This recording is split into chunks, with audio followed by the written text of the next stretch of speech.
The BS Report is a free-flowing conversation that occasionally touches on mature subjects. First of all, This is the BS Report with Bill Simmons. it might be cool, I don't know. And if it's not, I don't The care. BS Report with Bill Simmons. Bill Simmons works for ESPN. He's also named the sports guy, and he writes a comical sports column. He must be a popular dude. The BS Report. It's got a real dirty sound, like a rusty steak knife cutting through a well-aged steak. Now. Here's Bill Simmons. Welcome to the BS Report special two-part podcast today. We went long with Ric Bucher, and then I made the mistake of calling my buddy House at work, and he went long. Everybody went long, so we're going to split this into two parts, so it doesn't take 15 hours to download. Here's the part where I called on the Subway Fresh Take hotline right now from ESPN Ric Bucher. What's happening? How are you? I just wonder whether you're on StubHub trying to buy tickets back onto the Celtics bandwagon now. I deserve that. Hey, listen, I'm not going to make any excuses for having trouble with this team. Yeah. You called it though. You said they were going to show some heart in the playoffs. I didn't believe you. I thought you were crazy. How much of this has to do with the Celtics being rejuvenated? How much of this has to do with LeBron just being like a superhero who lost his cape, basically?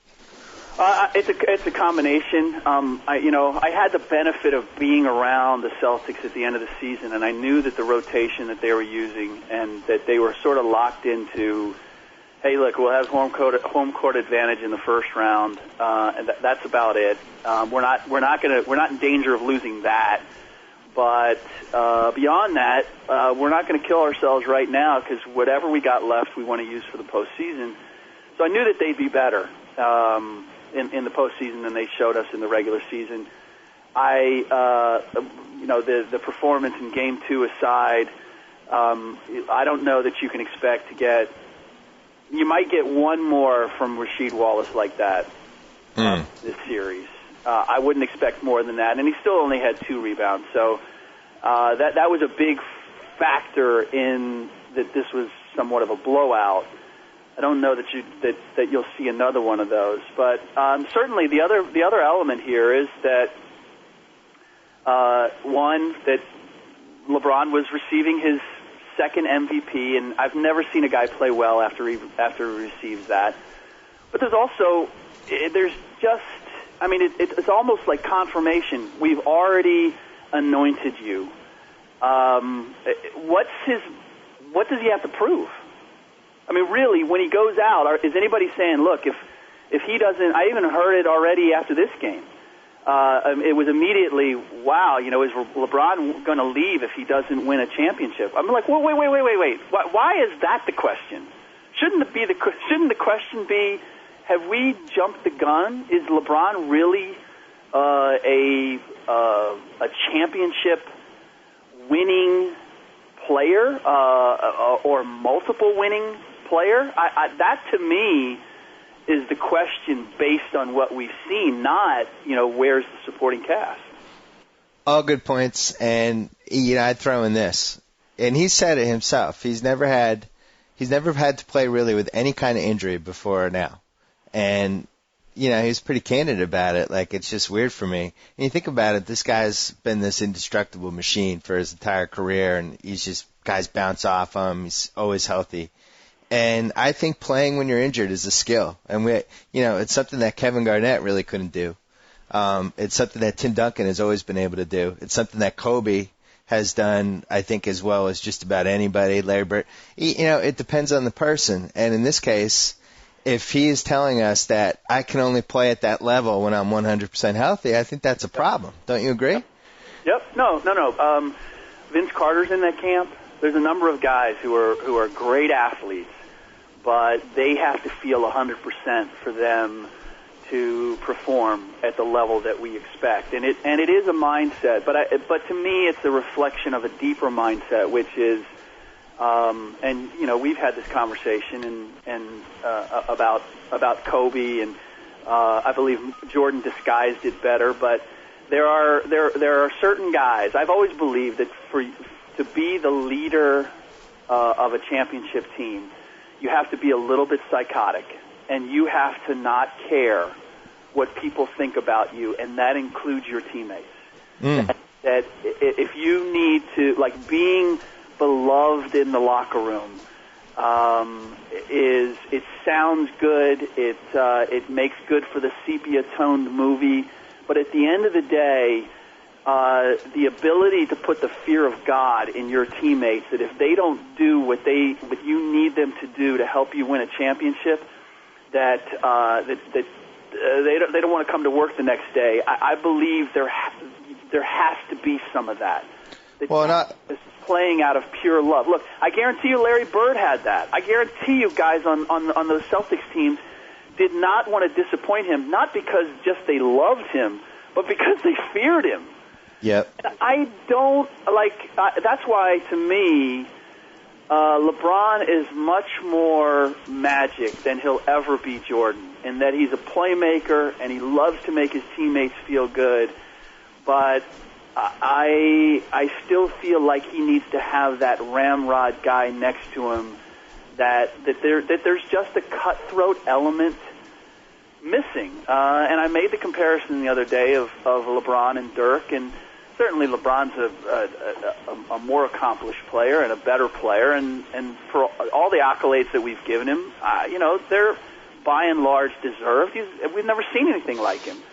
But there's just an element there that, to me, is missing when we compare him to the all-time, to the Jordans, to the Kobes, that ruthlessness. I only see glimpses of it. I don't see it consistently. Well, you forget that he's only 25, so maybe this is something where you need to lose a couple times before you really develop it. So you're saying he happened? Well, he's 25. Yeah, okay. 7 seasons in, he's been to the finals. He's lost to Orlando. At what point does that urgency kick in? Look, I could have given that to you a couple of years ago when he was figuring it out. At this point, being a 2-time MVP, with everything that he's experienced, it's hard for me to say. I mean, at what point do we go? Like, where's the timeline? Where do we say? Is it 28, 29? Look, in this day and age, with high school players, what we've seen physically is, by the time they're hitting 30, it's too late. Their ability to be a dominant guy without, with limitless reserves as far as energy is concerned. And I believe you and I have talked about this too. It's not calendar age. It's minutes on the body. Your best comparison, I think, is Magic Johnson, who I don't think developed that cutthroat, everybody get on my back, I'm going to beat the hell out of whoever isn't with me, until the 86-87 season. And then he rode that for the next 5 years. He spent a year in college. This was right around the same time that LeBron is now. I think the difference between the LeBron might have a little too much David Robinson in him, but yet I want to see what happens. Like, for instance, Mo Williams was terrible last night. Like, he was horrible, and probably cost him the game because he missed a lot of wide open shots and just didn't have the intensity. One of the reasons they lost anyway. From what I read after the game, especially Dan Wetzel wrote a really good column for Yahoo about it. The Cavs kind of were like, well, whatever, we had a bad game, and it's like, no, you just let the series shift to the Celtics. Like, I need more urgency from you guys. Did you read that stuff? But who led that thinking and that mindset? Because that's what I heard from LeBron, and I believe it was Brian Windhorst. Tweeted, hey, LeBron's not concerned. I look. Even if he's not concerned, even if he has that level of confidence, man, you better not let your teammates. If you are enunciating that, if you are presenting that, then your teammates are going to embrace that too. They're not going to feel a sense of urgency if you don't. And to me, the Cavs simply can't afford to be thinking that way. I'm not. The Celtics are. I don't know if they have enough physically left to win 3 more games against the Cavs. That's my question. Well, it's every 2 games. It's every 2 days from now on, which I think is going to really wear down Pierce and Garnett. Very, very possible. Very possible. But I just don't like the demeanor of the Cavs cavalierly, if you will, no pun intended, giving away games and thinking that it's no big deal. I don't believe that they're that good. I can almost see that arrogance from the Lakers, and we've seen it. I can see that arrogance at times from the Celtics, and we've seen it. I don't believe that the Cavaliers are built and have proved beyond a shadow of a doubt what they're capable enough that sort of arrogance is warranted. Well, I'm not sure that this coach is up to the challenge either, which is a whole other issue, because I've been tweeting for 2 games. The lineup that is going to kill Boston in this series is the lineup with Hickson, Jamison, LeBron at small forward, Mo Williams, and West. I think it's just too quick for Boston. We saw it last night in the fourth quarter finally, and they almost made it, they got it to 10. And if Jamison makes that 3 at the top of the key, it's a 7-point game with 4 minutes left, wide open, missed it. Yep. But I don't think I've watched the Celtics team all year. They struggle against any small lineup, especially the Garnett Perkins, because then they feel like they got to go down low and post up Perkins, and he's, that's a mixed bag, and they just kind of get out of their game. It's really amazing to me that Cleveland didn't know this. Is something wrong with Perkins? I haven't talked to anybody there, and I don't know if you have any insight. He just does not look.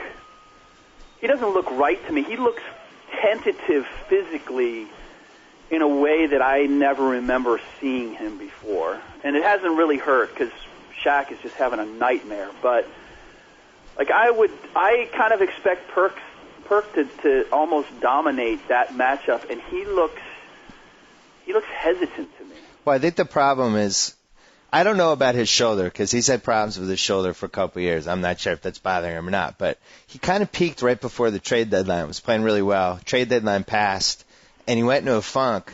And it's gotten to the point when they feel obligated to go to him down low, but they don't. They have really no interest in establishing it. So when he gets the ball, he presses, and I think it's more of a mental thing for him than anything. Plus, you got Rasheed Wallace, who even though he mailed in the season, is still somebody that's breathing down your neck a little. We saw him play last night, crunch time. I don't know if Perkins feels like he's really the starting center. You know what I mean? Like I think he feels like if he doesn't play well, he's just going to get yanked. And I don't know. There's a lack of, whatever you think of his offensive game, there's a lack of aggressiveness for him in taking shots that I just remember. Like before, I thought, wow, he thinks he's got more game than maybe a lot of people think he's got, but he would hit enough of them where you go, hey, look, got to let him take that shot. And yeah. I see him not even really looking at the rim right now. Well, the key guy in this series is going to be Rondo because, he was spectacular in those first 2 games, but at the same time, in the last 5 minutes of close games all season, he plays one way for 43 minutes. He attacks, he's in the paint, he's doing all kinds of stuff. The last 5 plays a different way, doesn't get in the paint. My theory is that he's just afraid to get fouled because he's a bad free throw shooter, but you always see the Celtics settle into that mode of Pierce on the high post and everybody's standing around, and that's why they've blown so many close games because they're not reliable offensively. So for me, if the Celtics can win this series, it's going to be because Rondo says, you know what, I got to play that way for 48 minutes and not 42 or 43. I don't think Cleveland can match up with them. That's why I believe that it's within the Cavs' ability to win this series if they change some of the matchups. And as you said, I believe that if they play a smaller, quicker lineup, they have that ability. Because the one thing that I don't, as much as being made about Rondo, and it is impressive, and they have sort of handed over the keys to the car, he's still. I need him to aggressively take that 15, 16-foot jumper. If they're going to leave you wide open, he needs to take that shot. And I'm astounded that he's been so successful, and he really doesn't look for his shot, even when he's wide open and everybody has sagged down. It's almost extraordinary that he's getting done what he's done, and they're playing so far off of him. But they can do that even more so and make him a scorer and I don't know that the Celtics have the ability to counter that, and that's going to be the big question. And I just haven't seen him be that aggressive, whether it's in the last 5 or in the first 43, where he says, you know what, hey, if I go 2 for 14, so be it. I go 2 for 14. Yep. But I have to take that shot, because if I'm not taking it and I don't make at least half of them, then we're not going to get anything else done. And also, if Cleveland plays that smaller, quicker lineup, you're going to be able to attack the rim on it. And that's where Rondo comes in, because, if the middle's not clogged and you don't have the shot blockers in, that should be when he dominates. I think it's a fascinating series. I think Spurs-Suns is a little more interesting for just from a matchup chess piece standpoint. But I think this one's pretty good, too. And speaking of Spurs-Suns, we saw it last night. You're talking about how LeBron has to get to that certain place where you just have to either slam the door shut or you have to show up on some nights and be like, kind of like what he did in Chicago Game 4. Nash, to me, last night, I thought that was one of the all-time great Nash games. Just came out and dismantled San Antonio completely and totally, and I don't know, put his imprint on the series right away, made it clear to everybody that, he might be a little banged up, but he's still going to he still wants to win this more than anybody wants to win anything. Did you see that game last night? Yeah, absolutely, and agree wholeheartedly. And I just, to me, it's the whole psychological drama here of Phoenix. Just the rivalry, but to me, the most interesting aspect is that the Spurs have long played their style. It's been a competition of styles, and the Spurs have always ended up winning. But now the Spurs are almost forced to play Phoenix's game. And my feeling is that if the Spurs somehow would win this series, that the Suns, for every game from here to eternity, when they have the Spurs on the schedule, that they should come out and they should just genuflect, and they should just kiss the hand of the Spur closest to them, and then walk back into the locker room and concede that night, because they will have proved beyond a shadow of a doubt that they are not worthy of being on the same court as the San Antonio Spurs. Because not only have the Spurs beaten them playing their style versus the Suns' style, this will have proved that the Spurs can even beat them playing the Suns' style. I believe that Phoenix will win the series. But if for some reason they didn't. You think they're going to win this? It's game over. We're not talking about a rivalry anymore. We're talking about the San Antonio Spurs officially own the Phoenix Suns, and they should be allowed to decide what kind of uniforms they wear, where they stay on the road in hotels, the whole gambit. They own you. I actually think the Spurs are going to win this series. And, you look at game 1, Popovich, a rare mistake from Popovich with starting George Hill. This is not the series for George Hill. This is the series for Tony Parker to do his thing. Last series was the series for George Hill, going against your boy Jason Kidd, who doesn't drive to the basket or guard anyone anymore. But this is the series for Tony Parker to make Steve Nash work his butt off on defense and fight through picks and kind of wear him down over the course of 7 games. I also think Phoenix, I feel like, played about as well as they could play last night. For them, that if you had to grade the average Phoenix game on a scale of 1 to 100, that was in the mid-90s for what they're capable of. The Spurs were like about a 75 for what they're capable of. So I'm a little worried for the Suns, and I do think they're a body short. The Lopez not coming back, I think, really hurts them. What do you think? I would agree with you in terms of where the Phoenix game was, that Jason Richardson, that you're not going to get that out of Jason Richardson every night.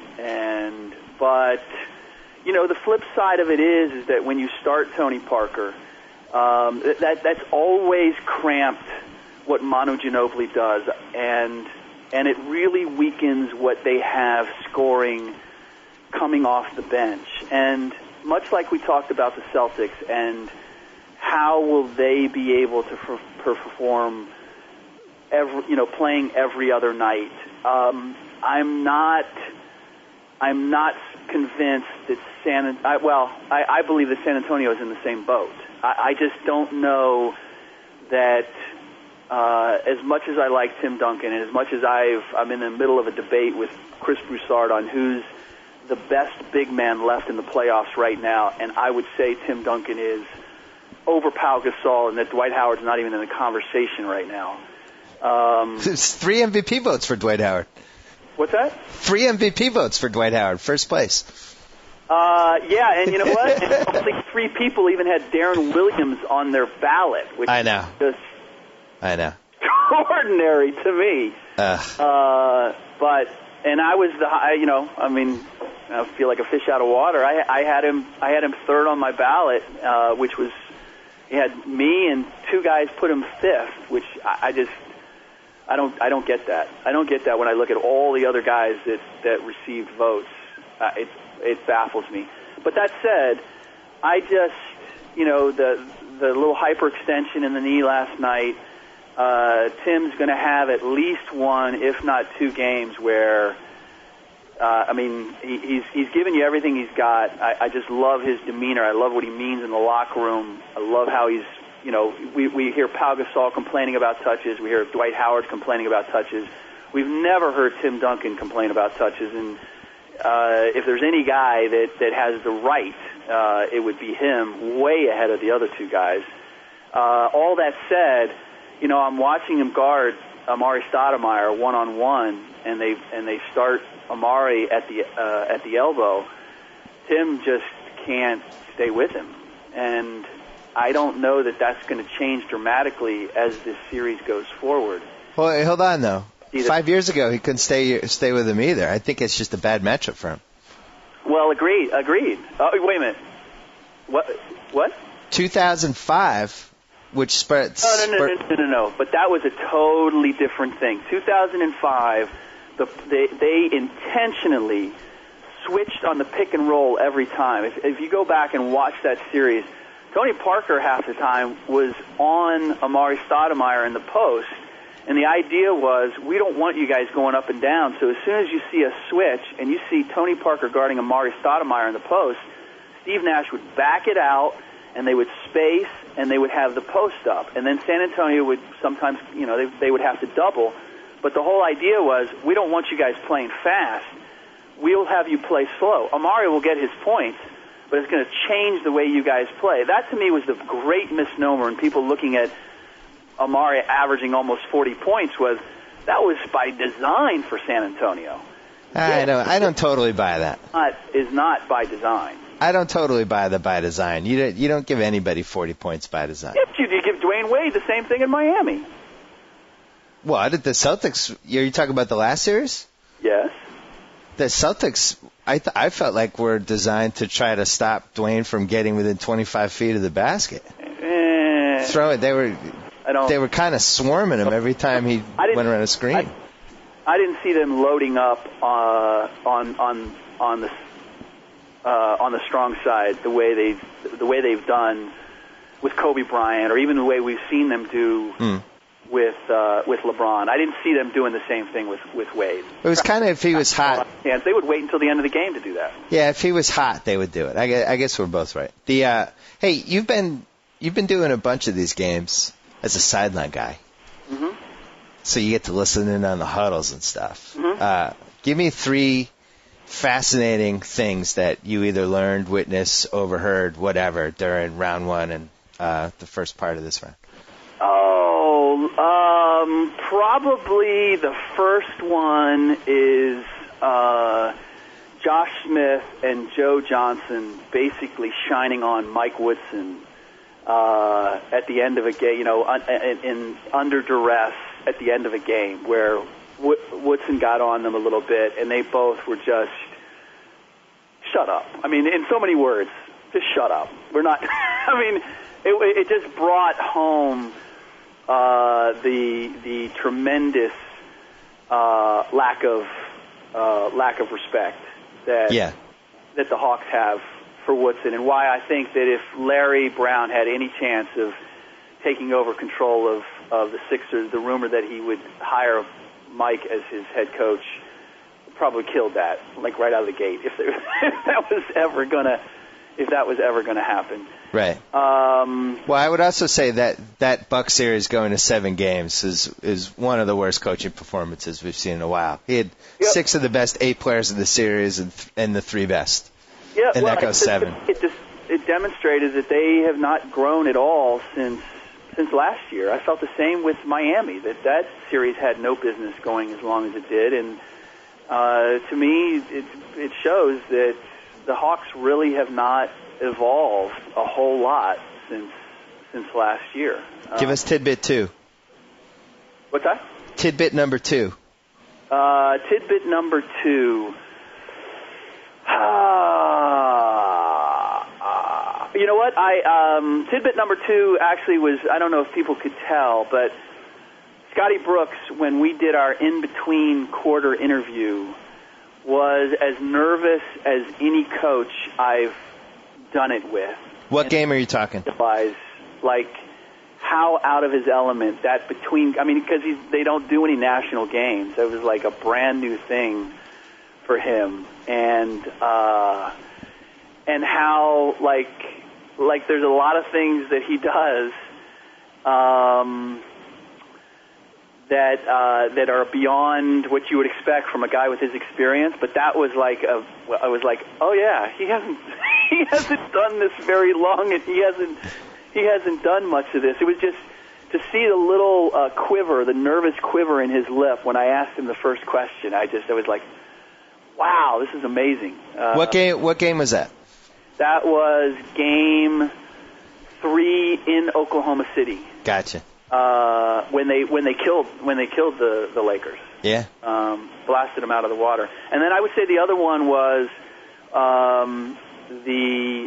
in the Denver huddles in Utah, and how Adrian Dantley would, like, the disagreements between Billups, like Dantley would be saying something, and first of all, Billups would try to coach the team before Dantley actually came over to the huddle.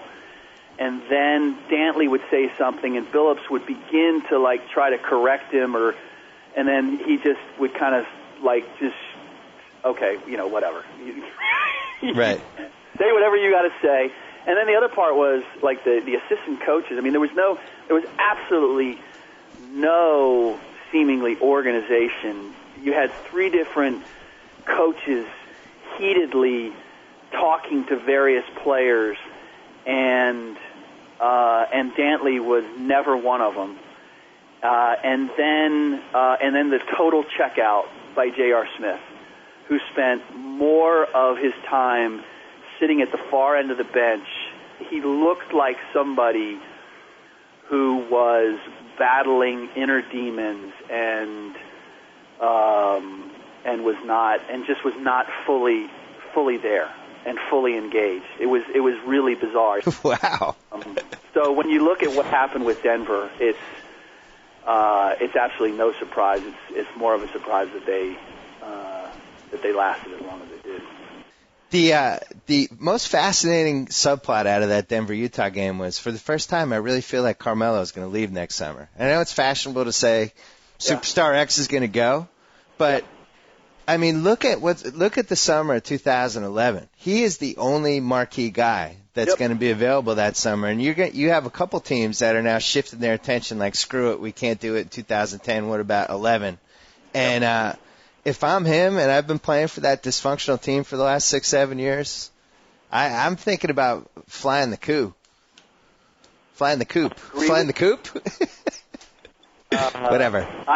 I agree with you. Especially if you look at being married to Lala, and I know that his aspiration, and he's a guy that wants to be in a big market and wants to be in a big city. I totally agree. I get the same feeling. I believe that there's a great chance that he would leave. Now, that said, again, this is a little bit of like the LeBron factor, to blame the dysfunction of that team on the supporting cast, and not to put some of that on Carmelo, I believe is is incorrect and unfair.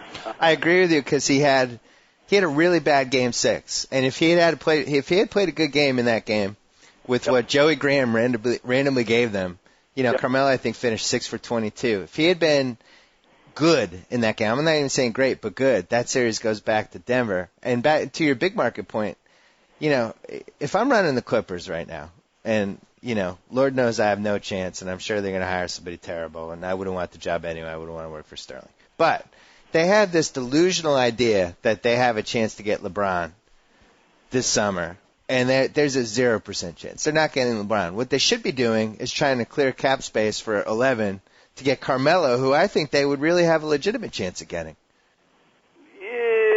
Okay, are you assuming that Blake Griffin is going to be injured forever, or? No, I'm saying Blake Griffin. That's duplicative. Blake Griffin has a very good year next year, we're assuming. There's no reason not to assume. He's never been injured before. He had an injury that's completely 100% fixable. You got Eric Gordon. You're going to have a lottery pick this year. You got Kaman. You got Barron with, 2 years left, who they might even trade this summer anyway. You got a big market, need a small forward. That's a pretty nice fit for him. Yeah, well, to your first point, I believe that the decision makers know that they're not going to get LeBron, and this is all about placating Donald and keeping their jobs. So you have to approach it with, Donald would like us to try to get LeBron, or Donald would like to have LeBron, so we have to go about trying to get LeBron, or making it look like we're trying to get LeBron, and then when he finally says, I'm staying in Cleveland, and then we can go on and do our business. I mean, that's part of the issue here, is that Donald is a huge X factor, and it's, I believe, one of the reasons why I wouldn't put all of the decisions and missteps that they've made. It's not whether it's Mike Dunleavy or Neil O'Shea or any of those guys. Look, if you just let them do what they'd like to do, they would be better served than having to figure out, how do we keep Donald happy and build a championship team. Are you convinced? That's one of the great undercutting elements of where the Clippers are. Well, 30 years of failure, and he's the only constant. Are you convinced that... The other thing I will say about Melo, and I'll be interested to see if this is true, Melo strikes me as very similar to Akeem Olajuwon, in that he is so good that he can get his shot against anybody, and he often does. It's almost like he hasn't fully figured out how to utilize his talent to maximum ability. And people forget this about Akeem, but there was a long time where Akeem sort of seemed to be on his own planet an awful lot and didn't know how to coalesce his abilities with the players around him to make them better. And I see that with Melo. I don't believe he knows fully how to make his teammates better in the way that he's capable of.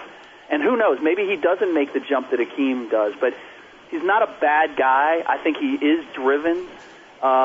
He's just, I don't think he's afraid to take the shot with the game on the line. I don't think he's afraid of certain things like some other players we've talked about, I believe, just don't have that gene in them.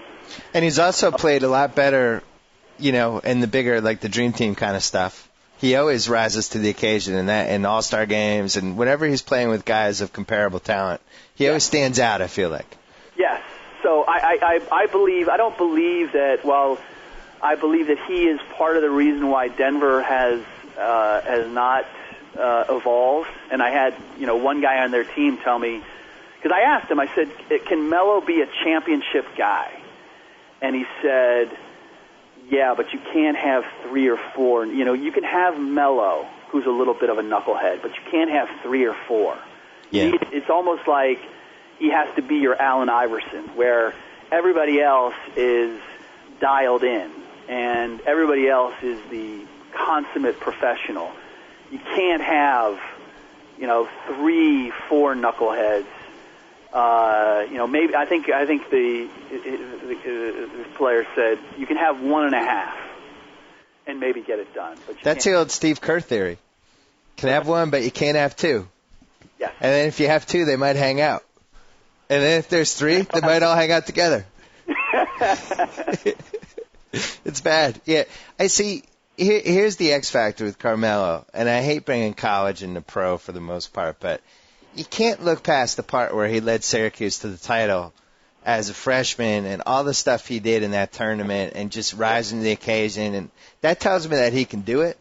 And when you look back at the last 5-6 years of teammates he's had and just the conference that he's in and what was expected from him, I'm not sure we've seen somebody that's reached his potential yet. And then I also think the fight, the fight was bad too. Work ethic. I like what he's put in. He had the hoops whisperer guy travel around the country with him last summer to work on his game, and it was the first that he had a summer to himself. And some guys would have said, "Wow, it's time for me to take a little time off."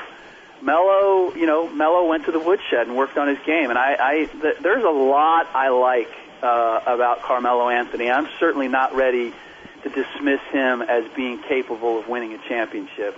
But that said, for where Denver is, I also can't say, they need a better supporting cast around him, because there are still some things that Melo in and of himself can do better and be more professional about to help himself. Yeah, that's a good point. I really like him, though, and I don't think that, I think when you look at what happened to him with the 2004 Olympics, that he took a hit there, and I think he took some criticism, maybe a little bit unfairly.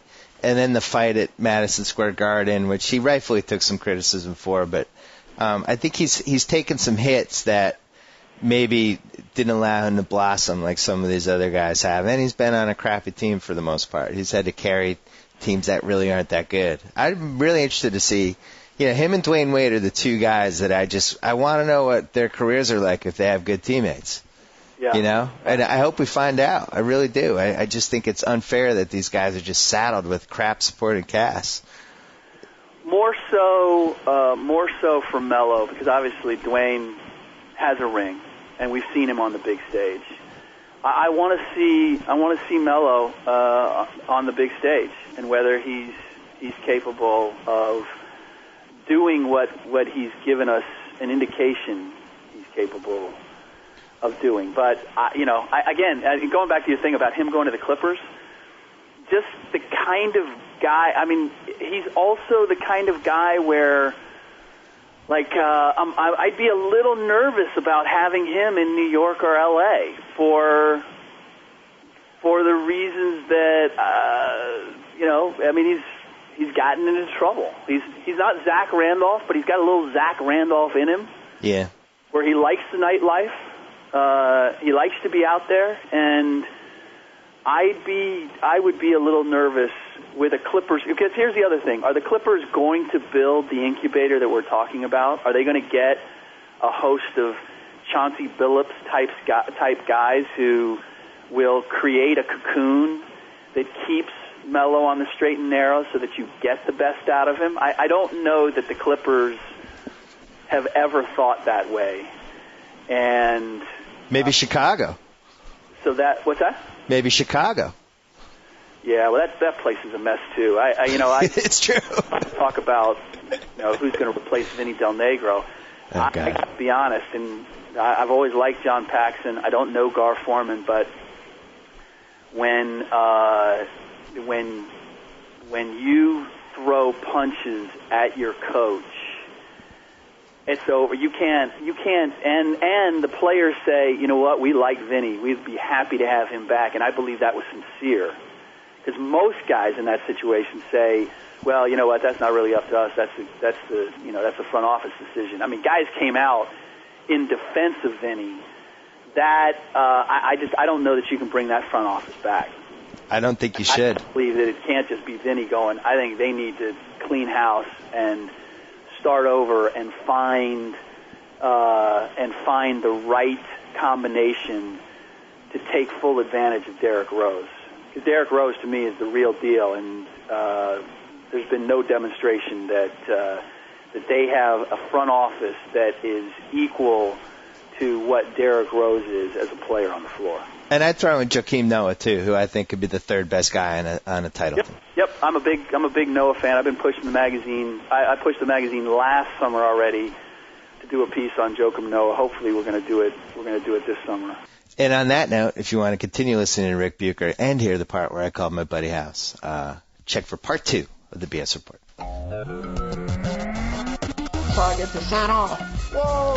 Thank you for downloading the BS Report with Bill Simmons. Too much fun. Check out more podcasts at the iTunes Music Store or at Pod Center at ESPN Radio.